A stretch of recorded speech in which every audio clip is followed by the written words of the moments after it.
My name is Ruby Mercer. I am 37 years old, and until the worst morning of my life, I believed success came down to discipline, taste, and trusting the people who loved you most. I had spent 10 years building Marrow and Pine into a luxury interior brand that people in Orange County actually respected. The kind of business that did not just sell furniture, but sold a feeling. That morning, my showroom in Newport Beach was glowing, the candles were lit, the samples were perfect, and a hotel group with money big enough to change my entire year was due to arrive in less than 10 minutes. Then my phone started buzzing in my hand. One banking alert became three. Three became seven. I remember staring at the screen, still smiling at a client, thinking it had to be some stupid security glitch. It was not. By the time I logged in, more than $3 million had vanished from my company accounts in under an hour. Payroll was gone. Vendor reserves were gone. Tax money was gone. Everything I had worked for had been gutted so cleanly it felt less like theft and more like surgery. There was only one person besides me who had that kind of access, and the second I realized it, my whole body went cold. She had not panicked and made a mistake. She had planned it. While I was steaming out wrinkles and preparing for the biggest presentation of my career, she had drained my business dry and boarded a flight to Italy with the man she chose over her own family. I did not know it yet, but 3 nights later, the same woman who left me standing in the ruins of my company would call me sobbing and beg me to save her. I did not get the luxury of falling apart. The second the shock cleared, reality hit me harder than the theft itself. My launch was minutes away, my staff was looking at me for answers, and if I let panic show on my face, the whole room would smell blood. So I smiled through the opening, excused myself, walked straight into my office, locked the glass door behind me, and called the first person I trusted. Then I called the second. One of them had spent years untangling financial crimes, and the other knew exactly how fast money could disappear when the wrong person had a head start. Within an hour, both of them were sitting across from me while my untouched champagne went flat on the desk. They did not waste time offering comfort. They asked for bank logs, internal approvals, vendor emails, security footage, device records, anything that could prove this was not a misunderstanding between sisters, but a calculated theft. That was when the picture started turning uglier. She had not just moved money. She had prepared for this. She had changed authorization settings, routed funds through a shell company, and timed everything for the exact window when I would be too distracted to notice until it was too late. On camera, we found her standing in my office 2 days earlier, smiling like she belonged there, angling her phone just enough to capture the screen while I was pulled into a call. In the login history, her personal laptop lit up like a confession. In the email trail, there were quiet little edits, fake urgency, subtle reroutes, the kind of details only someone close to me could exploit. By sunset, my company was half frozen and half bleeding. Vendors were asking where their money was. 2 employees had already started whispering that something was wrong. My card for a routine purchase got declined in front of me, and I just stared at the cashier like I had forgotten how embarrassment worked. I went home that night to a silence so heavy it felt hostile. My business account was nearly wiped out. My name was about to start circulating for all the wrong reasons, and my own sister was somewhere over the Atlantic with my future in her carry-on. The worst part was not the money. It was realizing she must have watched me trust her every day and decided that trust was the easiest thing in the world to sell. By the 3rd day, my life no longer looked like something I recognized. My phone had become a machine for bad news. Vendors wanted answers I could not give them yet. A client who had been ready to sign a major contract suddenly needed more time to think, which was a polite way of saying the rumors were already starting to spread.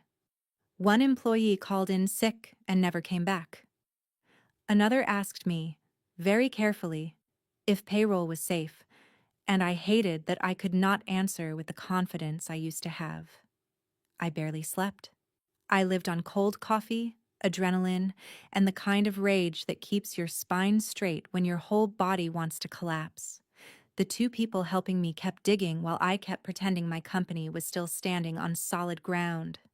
They traced the transfers further, flagged the shell company she had used, and pushed every piece of evidence as far as it could go before the money vanished for good. I told myself I did not care where she was or what she was doing.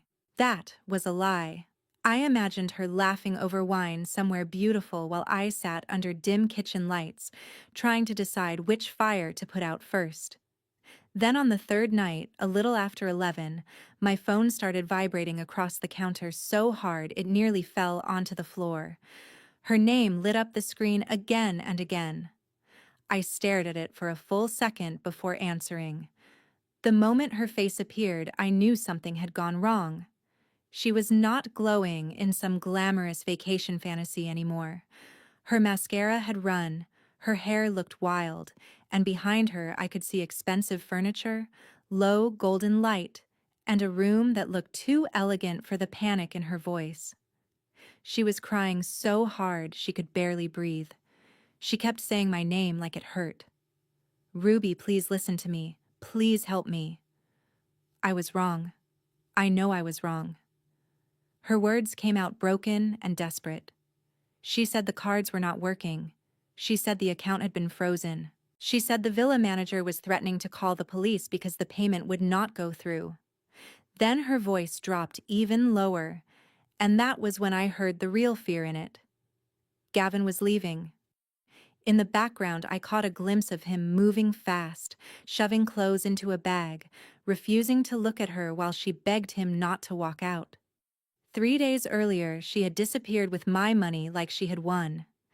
Now she was calling me from Italy like a drowning woman, and for the first time since this nightmare started, I understood something that made me go completely still.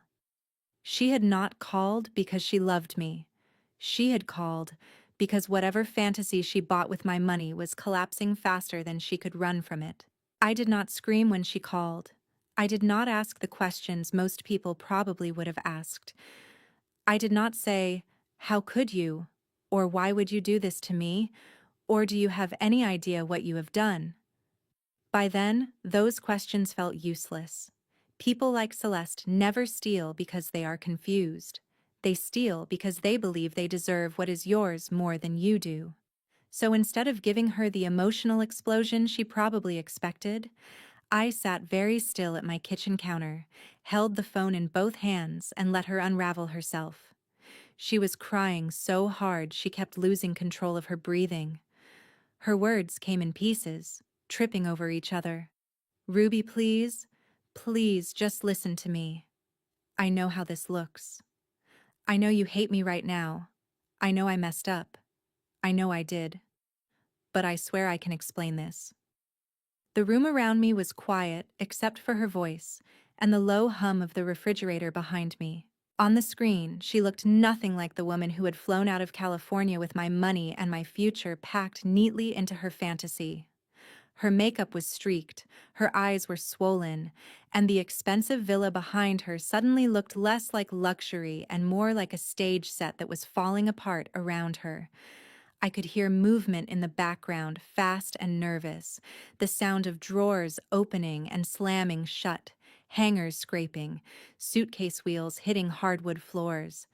Somebody was packing in a hurry. I already knew who it was. She kept talking, desperate to stay ahead of my silence. She said the money had not landed the way it was supposed to. She said part of it had gone through, part of it was being held, and every time she tried another card or another route, something got blocked. She said the villa manager had come by twice already asking for the balance. She said people were asking questions she could not answer. She said someone from the bank had used words like flagged transactions and verification review and beneficial ownership, and she did not know what any of it meant anymore. That was the first honest thing she had said. She absolutely knew what it meant. She just had not expected those words to ever be turned on her. I still said nothing.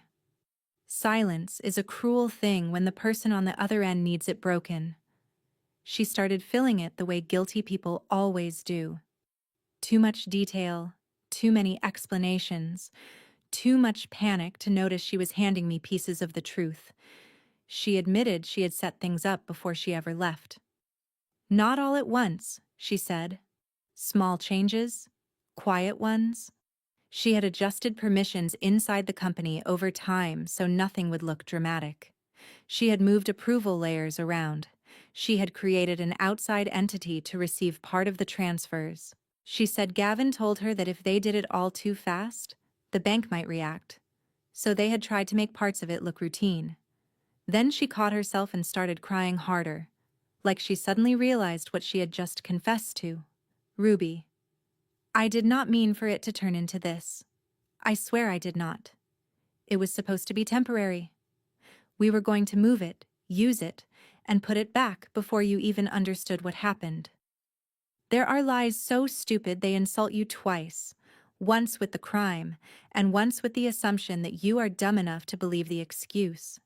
She had drained more than $3 million from my company, wrecked my operating cash, triggered panic with vendors and payroll, and flown to Italy with her boyfriend. And now she wanted me to believe this had all been some temporary detour. What she really meant was simple. She thought I would be too trusting, too overwhelmed, and too emotionally tangled to hit back before she had already enjoyed the money. While she kept rambling, I looked over at Nolan and Adrian. They had both gone completely still in that focused way people do when the truth is unfolding exactly as they hoped it would. Nolan was already writing down key phrases, building the structure of her own words into something clean and devastating. Adrian was taking notes with the kind of patience that comes from hearing people destroy themselves in real time. Neither of them interrupted. Neither of them needed to. Celeste was doing all the work for us. Then Gavin stepped into frame. Just for a second. But 1 second was enough. He was carrying a half-zipped designer duffel, his face tight with anger, not fear. That mattered. Fear meant surprise. Anger meant the plan had gone wrong, and he was furious about being the one left standing in the wreckage. Celeste turned the phone slightly and begged him not to leave. Gavin, please. Please do not do this right now. Please. He did not even lower his voice. He snapped that she was panicking and making everything worse. He said this was exactly why he told her to keep her mouth shut and follow the plan. Then he said something that made my whole body go cold. He told her that if she had just handled her sister better, none of this would be happening. Her sister. Not Ruby. Not me. Her sister. Like I was not a person with a life he helped wreck. Just a variable in a bad strategy. Celeste started crying harder, reaching toward him with one hand while still clutching the phone with the other. She kept saying they were supposed to be in this together. That was the moment I knew she had finally understood what kind of man she had burned her family for. Men like Gavin love access, not loyalty. They love the thrill, not the fallout. He had no intention of going down beside her. He was already halfway out the door in his mind. He blamed her for freezing up. He blamed her for calling me. He blamed her for not fixing it fast enough. Then he walked out of frame, and a second later I heard a door slam somewhere deeper in the villa. The silence after that slam hit differently. It was the sound of her fantasy ending. Until then, some part of her had probably still believed the two of them would figure it out together, that they would outsmart the banks, the paperwork, the evidence, the consequences, and me. But the second he started leaving with whatever expensive scraps he could still carry, she stopped sounding like a partner in a glamorous escape and started sounding like exactly what she was, a woman who had detonated her own life for a man who did not even respect her enough to pretend he would stay. Her whole face changed after that. The manipulation dropped for a second, and what came through was raw fear. She lowered her voice and started speaking fast, like she was trying to crawl back into the role of my sister before it was too late. Ruby, listen to me. Please. Please just wire something. Anything. I cannot stay here. They are threatening to call the police if this is not settled tonight. I do not know who has been contacted already. I do not know what they know. I cannot do this by myself. I will fix it. I swear. I will pay you back. I will come home.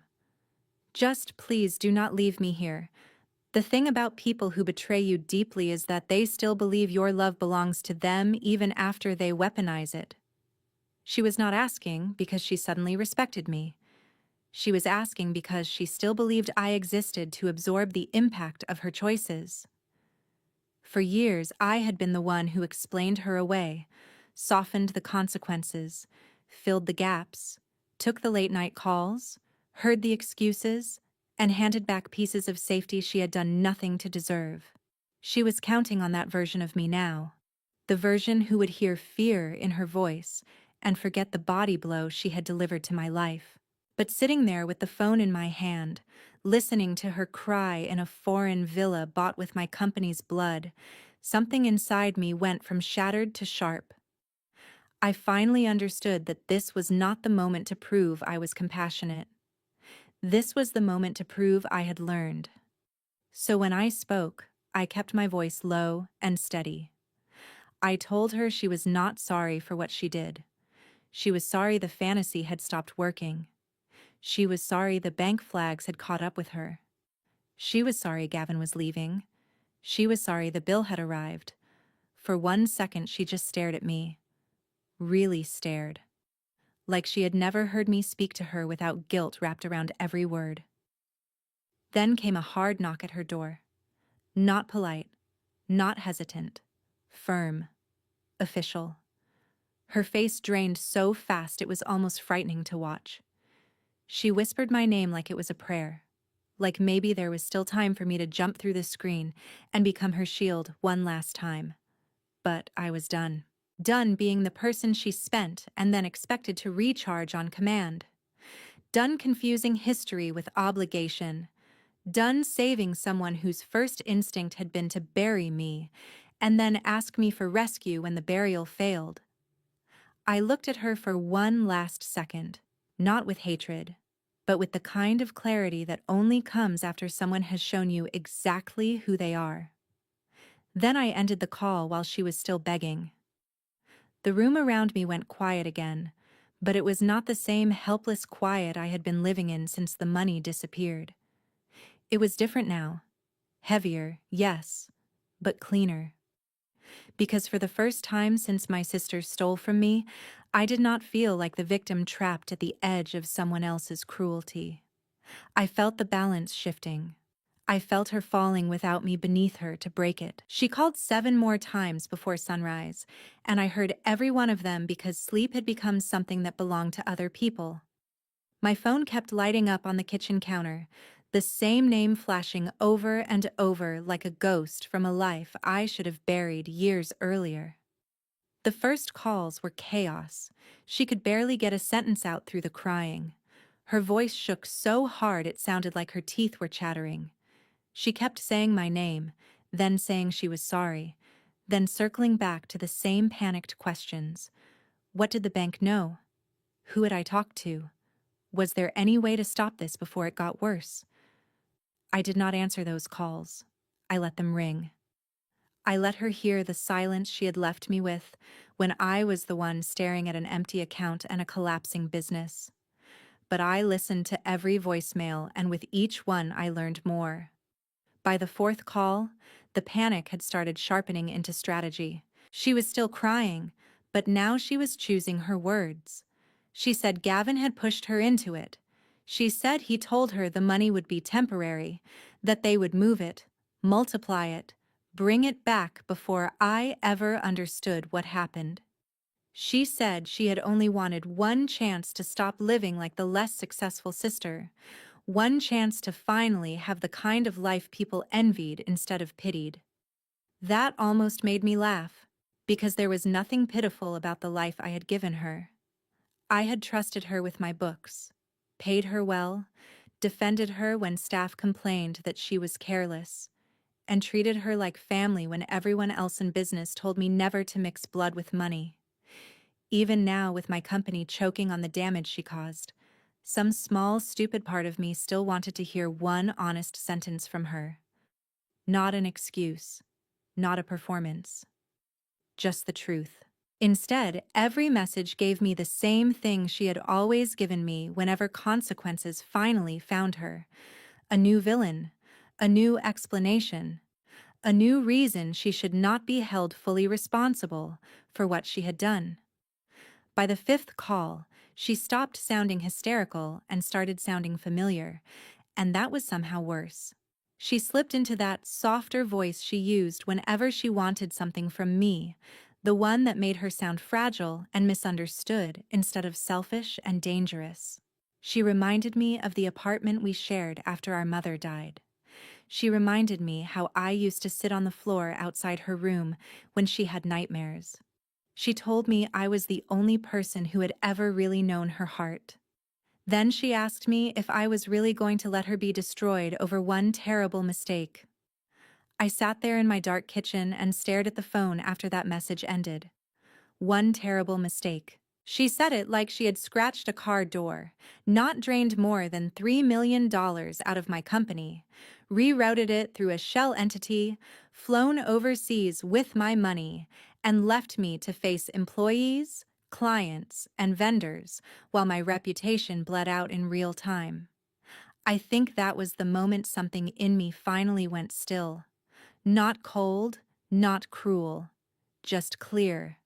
Because people who are truly sorry talk about the damage they caused. They do not keep talking about the damage that is happening to them. While she was trying to pull me back into guilt, the case against her kept getting heavier.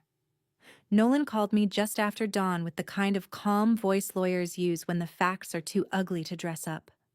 The forensic review had uncovered weeks of preparation. Celeste had not acted on impulse. She had been setting the stage piece by piece, adjusting internal permissions in ways so small they would not trigger immediate suspicion, renaming transfer categories, delaying routine reconciliations, and creating paper trails that made ordinary activity look harmless. Adrian found access logs showing repeated late-night entries from her personal laptop, not just into the company books, but into old account settings no one had touched in months. Then came the ugliest part: draft emails. She had written them in advance and saved them, never sent, but ready if everything exploded. In those drafts, she had already built her escape route. Some suggested I had approved aggressive temporary transfers. Others hinted that I had been emotionally unstable and making erratic financial decisions because of stress. One even framed her as the concerned older sister trying to manage around my volatility. When Nolan read that part aloud, I had to set my coffee down because my hand started shaking so badly I nearly dropped the cup. She had not only stolen from me, she had prepared to bury me beneath the theft if she needed to. She had built herself a second crime out of my name and my reputation, just in case the first one failed. Any last trace of pity I had been clinging to cracked right there. Later that afternoon, Adrian gave me the next update. She was still being held in Italy while the financial review and local complaint process moved forward. The villa manager had filed over the unpaid charges. The bank flags had turned her luxury getaway into a cage. Gavin, true to form, had already started trying to separate himself from the situation, telling anyone who would listen that he did not understand where the money came from. Of course he did.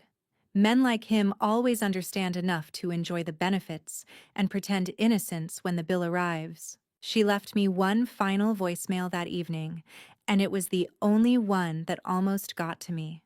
She was quieter then, not dramatic, not manipulative in the obvious way, just exhausted. She said she was scared. She said everything smelled unfamiliar and cold and she had not slept. She said every time a door opened, she thought someone was coming to tell her that her life was over. Then she said in this small, broken voice that she just wanted her sister. I listened to that message once, Then I played it again, not because I was weakening, but because I needed to hear it with my eyes open. I needed to remember that wanting comfort is not the same thing as deserving rescue. I needed to remember that the person asking for mercy was the same person who had counted on my love to protect her from consequences. By then, my staff still needed direction, my vendors still needed reassurance, and my company was still fighting for air. I did not have the luxury of becoming her lifeline again. I had spent too many years being the soft place she landed after every selfish choice. That role had nearly cost me everything. So I opened my phone, typed one message, and read it twice before sending it. I am not the reason your life is falling apart. I am just the first person who refused to keep cushioning the fall. Then I blocked her number, set the phone face down on the counter, and went back to the wreckage she had left me, because saving my future mattered more than comforting the person who tried to steal it. It took months to bring her back, and that was the part people on the outside never understand. They think justice arrives with the same speed as the betrayal, like the universe sees what happened and immediately balances the scales. It does not. Justice is slower, colder, more methodical. It moves through paperwork, hearings, sworn statements, document trails, digital forensics, and patient people who know how to build a case brick by brick until there is nowhere left to hide. While she sat in Italy trying to explain away what she had done, my life in California became a grind of survival. I kept marrow and pine alive by cutting every non-essential expense, renegotiating vendor terms, taking advances on future design contracts, and swallowing humiliation I would never have imagined surviving a year earlier. I learned exactly who believed in me when there was no glamour left in standing beside me. Some clients quietly backed away. Others stayed. A few surprised me with more loyalty than my own blood ever had. Through all of it, Adrian and Nolan kept working. Every transfer was traced. Every authorization change was mapped. Every deleted draft. Every altered setting. Every login from her personal devices. Every shell entity filing. Every attempt to disguise the money trail got pulled into the light. By the time the extradition process was finished and she was finally brought back to the United States, the fantasy she had tried to build in Italy was already dead. Gavin came back too, though not with the confidence he had left with. He had spent the first stretch trying to frame himself as a clueless boyfriend who just happened to enjoy five-star villas and designer luggage paid for with stolen funds. That story collapsed fast. Messages between them showed planning, timing, pressure, and celebration. He had not stumbled into a crime. He had packed for one. When the federal charges were finally filed, I sat in Nolan's office and read them in total silence. Wire fraud, conspiracy, unlawful financial transfers, falsified business records. It was strange seeing the destruction of my life translated into formal language on white paper. Strange and satisfying, because for the first time since that morning in my showroom, what happened to me was no longer a family tragedy people could reduce to private drama. It was what it had always been: a crime. The day I saw her in court, she looked older than I remembered. Not wiser. Just worn down in a way expensive skincare and soft lighting could never cover. She did not look like the woman who boarded a plane believing she had outsmarted everyone. She looked like someone who had run out of versions of the story to tell. Gavin sat a few feet away from her, stiff and pale, with the kind of empty expression men wear when charm has finally failed them. The evidence was devastating. Surveillance footage from my office, login records tied to her devices, company access changes made in careful stages, banking flags, shell company records, draft emails prepared in advance to shift blame onto me. And then there was the call from Italy. Her own voice. Her own panic. Her own words admitting more than any prosecutor could have pulled out of her with 100 questions. I did not need to watch the jury or the judge to know how bad it was for them. I could feel it in the room. There is a moment in every collapse when performance stops working. That was theirs. When I was asked to speak, I stood up with my hands steadier than I expected. I had imagined that moment a dozen different ways over the months. In some versions, I was angry. In others, cold. In others, triumphant. But when it finally came, I was none of those things. I was clear.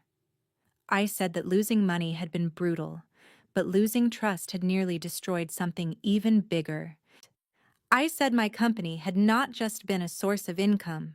It was 10 years of sacrifice, risk, sleepless nights, and faith. I said the deepest wound was knowing that the person I let closest to the foundation had studied it carefully enough to know exactly where to break it. Then I looked straight at her and said, I did not lose my sister in Italy. I lost her the day she decided my trust was something she could cash out. She cried when the sentence came down. Not graceful tears, not movie tears. The kind that twist a face until it no longer looks like itself. She was sentenced to 11 years in federal prison. Gavin got 7. Assets tied to the stolen funds were seized. Accounts were frozen. Property and luxury purchases linked to the transfers were taken apart piece by piece until there was nothing left of the little empire they thought they had built out of my future. She looked at me one last time before she was led away, and in that look was everything she had not said honestly from the beginning. Shock, regret, fury, shame, maybe even the first flicker of understanding. I did not nod. I did not cry. I did not rescue her from that moment the way I had rescued her from 100 smaller ones growing up. I just sat there and let the consequences reach her without my body standing in the way. That was the real end of our story. Not the theft. Not the flight to Italy. Not the phone calls in the dark. This. The moment when she finally fell all the way down and discovered I was no longer underneath her to soften the ground. A year later, Marrow and Pine was still standing, and so was I. Not because I was stronger than anyone else by nature, and not because I walked through betrayal without scars, but because at some point I stopped measuring survival by whether I could keep everyone else comfortable. I started measuring it by whether I could still look myself in the mirror and recognize the woman staring back at me. The company she tried to destroy came back differently than before. Leaner, smarter, harder to wound. I rebuilt every system from the ground up, added layers of financial protection, hired people whose loyalty came from character instead of blood, and learned that professionalism will save you in places where love alone never can. Some clients returned because they respected the way I fought to keep my business alive. Others came because the story had spread, and they wanted to work with a woman who had been pushed to the edge and refused to disappear. But the real victory was never the money I recovered or the contracts I saved. It was peace. It was waking up without dread sitting on my chest. It was walking into my office and knowing that no one inside it had access to my life just because they shared my last name. Adrian and Nolan stayed in my world long after the case was over, and in a strange way, that became one of the clearest lessons of everything I survived. The people who helped carry me were not the ones tied to me by blood. They were the ones tied to me by integrity. They showed up when my name was under pressure, when my business looked unstable, when staying close to me offered no glamour and no advantage. That is what real loyalty looks like. It does not steal from you in secret and cry when it gets caught. It protects what matters even when things get ugly. I have been asked more than once whether I ever forgave my sister. The truth is, I stopped thinking about forgiveness the way people like to talk about it. I do not believe healing means pretending the damage was smaller than it was. I do not believe being a good person means reopening the door for someone who already proved they would burn your future to keep themselves warm. Some people hear the word boundaries and think it means bitterness. It does not. Boundaries are what remain when self-respect finally grows louder than guilt. They are the line between compassion and self-betrayal. They are the moment you understand that loving someone does not require handing them the knife again just because they say they are sorry. If there is one thing this taught me, it is that family is not an excuse. It is not permission. It is not a free pass to drain someone dry and expect mercy to refill the account. Real family does not feed on your trust. Real family does not gamble with your livelihood and then call you heartless when you refuse to save them from the consequences. Sometimes the most loving thing you can do for yourself is let people meet the life they created without stepping in to protect them from it. And if you are holding on to someone right now only because you share blood, even though they have lied to you, used you, or made a habit of breaking you in ways no one else sees, ask yourself one honest question. If they were not family, would you still call what they do love? Because peace does not come from keeping every relationship alive. Sometimes peace begins the day you finally stop calling betrayal loyalty, stop confusing guilt with goodness, and choose yourself before the next wound has a chance to open. That was the lesson my sister paid for too late, and the one I earned at a price I will never forget. But I remember it every morning when I unlock my showroom, step into the light, and realize the life she tried to steal from me is still mine.